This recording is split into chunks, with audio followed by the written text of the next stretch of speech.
भाग नहीं सकते। छुट्टी रखना समाधान नहीं है कि इस डर से कि बिल्डिंग गिर जाएगी तो हम छुट्टी रख लें, ये कोई समाधान नहीं है।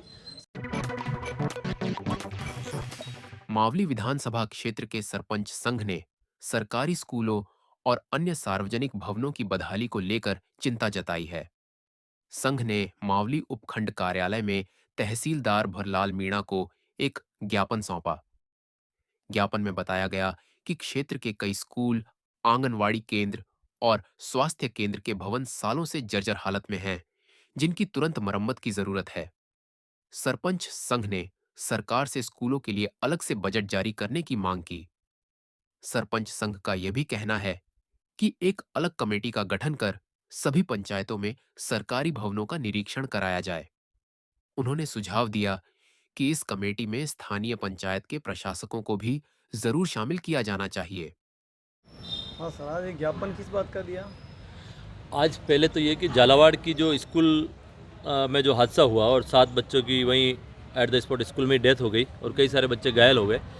ये स्थिति सिर्फ झालावाड़ की नहीं, ये पूरे राजस्थान में यही स्थिति है, क्योंकि स्टार्टिंग में जो स्कूल की जो प्राइमरी स्कूल जहाँ चलते थे उसी स्कूल का कमनोत्तर होते हुए वो स्कूल सेकेंडरी बने, सेकेंडरी से सीनियर सेकेंडरी बने, लेकिन बिल्डिंग वो की वही 50 साल पुरानी बिल्डिंग में आज भी बच्चे पढ़ रहे हैं।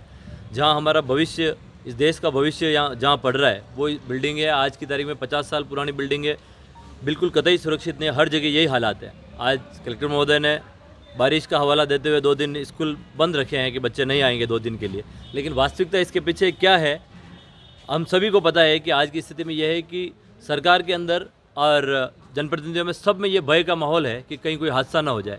आज सारे ही सरपंच संघ के हमारे जनप्रतिनिधि यहाँ पधारे हुए हैं, सारे सरपंच साहबान पधारे हुए हैं। पंचायतों में यह स्थिति है कि एक एक पंचायत में 10-10 स्कूल बने हुए हैं और हर गांव वाइज, हर गांव में, कई गांव में 2-2 स्कूल भी हैं। तो 10-10 स्कूलों में, और सारे स्कूलों के हालात ये हैं कि कहीं पे भी कुछ भी हादसा हो सकता है। और गांव के जो लोग हैं हमारे, वो सिर्फ एक ही बॉडी को जानते हैं, वो न तो किसी विधायक को जानते हैं, न सांसद को, वो जानते हैं जिन्हें जिम्मेदार जो होते हैं वो सरपंच को जानते हैं कि सरपंच साहब। लेकिन पंचायतों की स्थिति है कि पंचायत के बजट में आज की तारीख में, जैसे मैं मेरी पंचायत की बात करूँ तो 56,000 रुपये पंचायत के अकाउंट में पड़े हुए हैं और 1.5 साल में कोई किस्त नहीं आई है। अभी एक किस्त आई है, वो छोटी सी किस्त आई है, उसको कहाँ कहाँ लंबा करें। तो सरकार को हमारे तो आज जो ज्ञापन दिया है उसका मुख्य जो कारण है वो यही है कि सरकार को इस विषय की गंभीरता को समझा जाए और पूरा जो एक भयावह माहौल बना हुआ है, क्योंकि पूरे राजस्थान में स्कूलों की स्थिति यह है और पेरेंट्स और गांव वाले सभी लोग चिंतित हैं कि स्कूल के ऐसे हालात हैं। तो ऐसे में जनप्रतिनिधियों का ये पहला कर्तव्य है कि उसके लिए हम लोग कुछ करें। लेकिन सरकार से हमारी यही मांग है कि स्कूलों के लिए एक अलग से बजट जारी किया जाए। शिक्षा विभाग को बजट नहीं दे रही। अभी हमने शिक्षा मंत्री के भी जो उनकी स्पीच भी सुनी, हम लोगों ने देखा कि वो भी अपना हाथ खड़े कर रहे हैं। तो इस प्रकार से जिम्मेदार यदि भागेंगे जिम्मेदारी से तो जनता को जवाब कौन देगा। स्थिति यह है कि जनता जहाँ कहीं पे भी जाए, सोशल मीडिया का ज़माना है, हर गांव के हर ग्रुप में यही चर्चा चल रही है स्कूल का ये हादसा होने की स्थिति में। हर गांव में जगह जगह कहीं सामुदायिक भवन खंडर हो रहे हैं, कहीं आंगनबाड़ियाँ खंडर हो रही है, कहीं सरकारी दूसरे भवन खंडर हो रहे हैं। तो सब जगह यही स्थिति है।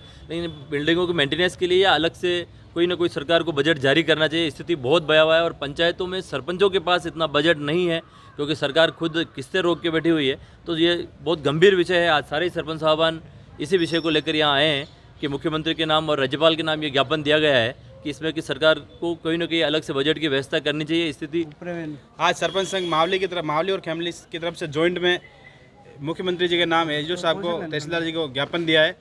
पूरे मावली विधानसभा क्षेत्र में, इवन दैट पूरे राजस्थान में हो रहा है, लेकिन मावली की समस्या हम उठा रहे हैं। स्कूलें सारी की सारी जर्जर हो रही है, आंगनवाड़ी बिल्कुल जर्जर हो रही है, आंगनवाड़ी उप स्वास्थ्य केंद्र हो रहे हैं, पुराने जो सामुदायिक भवन हैं वो सारे जर्जर हो रहे हैं। कोई सुनने वाला नहीं है, कोई अलग से कोई बजट है नहीं, रोडें नहीं हो तो चलो यही से। लेकिन मूलभूत ये 2000 जैसे अभी झालावाड़ की घटना ही है, उससे अपने को सबक लेते हुए जितनी भी ये सारी बिल्डिंगें जर्जर हो रही है, इनको सही करवाने के लिए सरकार को अलग से बजट का प्रावधान करनी है। अब सब सरपंचों के ऊपर पड़े। लोग तो देखते हैं यार सरपंच काम नहीं करा रहा है। मैं आपको बता दूं 2020-21 में कोरोना था, 20-21 में कोई किस्तें आई नहीं, 21 में शायद एक किस्त आई थी।